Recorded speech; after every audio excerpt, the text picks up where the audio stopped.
부동산 시장이 술렁이고 있습니다. 다주택자 양도세 중과 유예 조치에 대해 이재명 대통령이 연장은 전혀 고려하지 않고 있다고 밝혔습니다. 김인만 부동산경제연구소장 나와 있습니다. 중개업소들을 좀 돌아보셨죠? 분위기가 어떻습니까? 일단 중개업소 분위기는 좀 우왕좌왕하는 분위기입니다. 우왕좌왕. 네네. 이게 2022년부터 계속 1년 단위로 중과세가 유예가 됐기 때문에 이번에도 지방선거를 앞두고 유예가 될 것이라는 기대감이 있었는데 이번 대통령 발언으로 이제 그 기대감은 사라지게 되고요.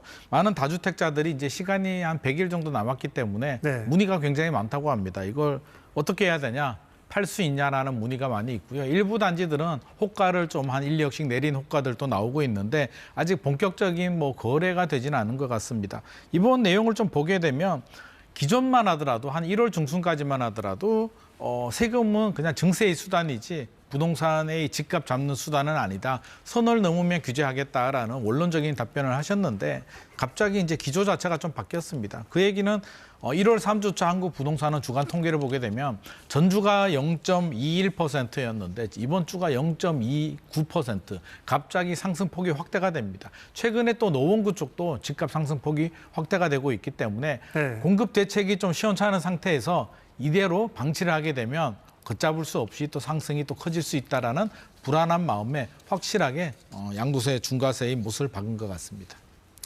그러면 역시 가장 관심사는 다주택자들이 집을 내놓을까 버틸까 이거 아니겠습니까? 어떻게 내다보십니까? 다주택자들도 이제 셈법이 굉장히 좀 복잡해졌습니다. 팔려는 분들도 상당히 많이 계시는 거고요. 이제 보유하시는 분들도 있는데 일단 보유하시려고 생각하시는 분들이라면 일단 중과세가 되면 최고 세율이 82.5% 정도 되기 때문에 이제 실제로는 이제 팔기가 어려운 부분이고요. 한강벨트나 고가 아파트, 좋은 집을 좀 가지고 있는 소위 말해서 똘똘한 한 채를 가지신 분들이라면 자녀한테 증여를 해주거나 보유세를 내더라도 버티겠다라고 생각하시는 분들이 좀 많이 있는 것 같고요. 그렇지 않고 서울 외곽이나 경기 인천에 주택을 가지고 있다. 예를 들어서 한강벨트에 똘똘한 한 채를 가지고 있고 나머지 지역에 주택을 더 가지고 있다라고 하시는 분들은 주택수가 많아지게 되면 양도세도 중과세가 되지만 향후에 보유세도 올라갈 수 있겠다라는 불안한 마음에 서둘러 좀 팔지 않을까, 팔자라고 좀 돌아설 가능성도 있을 것 같습니다. 그러면 유예 조치가 연장이 안 되면 세금 부담 얼마나 늘어나나요? 세금 부담이 좀 많이 늘어나긴 합니다. 유예가 됐을 때 한마디로 중과세가 되지 않았을 때 양도 차익이 10억 정도, 10년 보유하신 분이라면 3억 2,891만 원 정도 세금이 나오는데요. 2주택자들 같은 경우 규제지역 2주택자는 20%포인트가 중과세가 되기 때문에 6억 4천만 원 정도의 양도세, 거의 한 2배 정도가 늘어나고요. 3주택이다. 3주택이면 30%포인트가 중과세가 됩니다. 그러면 7억 5천만 원 정도 되니까 한 2.5배 정도 늘어납니다. 세금 부담이 10억이 남았는데 7억 5천만 원 정도로 세금을 내라고 하니까 많은 집주인들이 이렇게는 힘들 것 같다. 팔려면 그 전에 팔아야 된다. 아니면 버티자. 두 가지 전략인 것 같습니다. 그런데 집을 내놓더라도 집이 나가느냐 이게 변수 아니겠어요? 그런데 또 지금은 실거주 의무도 있잖아요. 네. 토지거래가구역이 서울 전역과 경기도 12곳이 적용되고 있습니다. 토지거래가구역으로 지정된 곳들이 아무래도 그 세금 부담이 좀 큰 지역인데 토지거래가구역으로 지정이 되면 전세를 끼고 사고 팔고가 안 됩니다. 그러면 전세를 준 집들은 실질적으로 팔고 싶어도 이제 못 파는 문제가 생기게 되고요. 실거주 요건도 강화됩니다. 대통령께서 양도세도 중과세를 하지만 1세대 1주택 집 하나 가진 사람도 거주 요건을 충족하지 못하면 장기보유 특별공제 혜택도 축소할 수 있다라는 발언이 나오기 때문에 결국에는 인기 있는 지역들, 좋은 집들은 집주인이 실제로 거주하려는 움직임이 좀 커질 것 같고요. 그렇지 않은 지역들은 또 이사갈 곳을 찾아서 어떻게든 움직이려고 노력을 할 것 같습니다.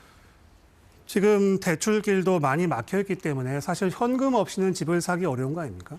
실제로 그렇죠. 25억 넘어가게 되면 규제 지역이거나 수도권 지역들은 대출이 2억밖에 나오지 않습니다. 15억 아래 구간은 6억까지 나오기 때문에 실제로 25억 넘어가게 되는 고가 아파트 같은 경우 대출도 2억에 토지거래허가 구역에 세금까지 중과세가 되고 향후에 보유세도 올라갈 가능성이 높다라고 모두 다 예측을 하고 있기 때문에 팔려고 해도 사실상 매수자들이 받아주기는 좀 어려울 것 같고요.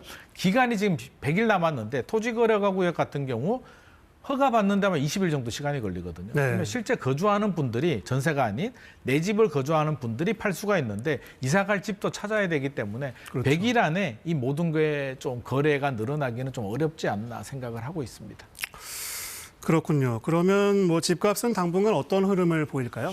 일단 5월 9일이 굉장히 중요합니다. 대통령께서 5월 9일 원래는 이제 잠금까지 해야 되는데 계약만 하더라도 유예를 인정해 주겠다라고 했기 때문에 5월 9일 이전에 팔 수 있는 집들, 소위 말해서 뭐 경기, 인천 지역이나 서울 외곽 지역들은 아마 매물이 좀 나오면서 아마 하락 매물이 나오겠죠. 좀 빨리 팔아야 되니까 약세를 보일 가능성이 높고요.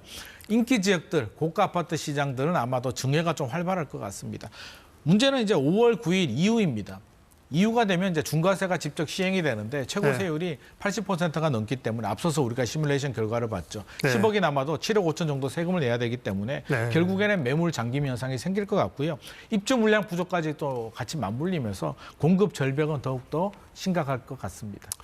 이게 전월세 시장에도 영향을 미칠 수 있겠죠?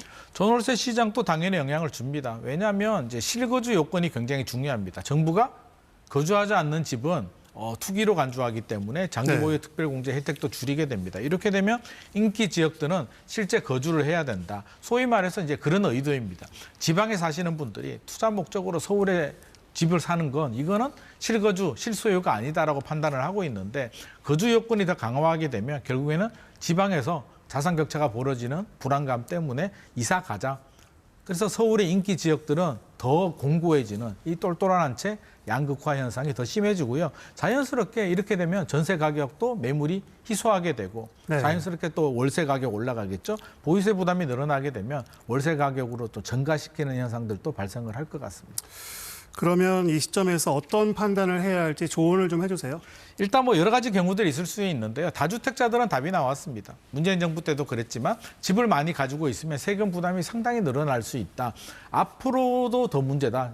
보유세가 늘어날 가능성이 높기 때문에 아마 팔 수 있는 집들은 저는 순차적으로 좀 정리를 하는 것도 좋은 방법일 것 같고요.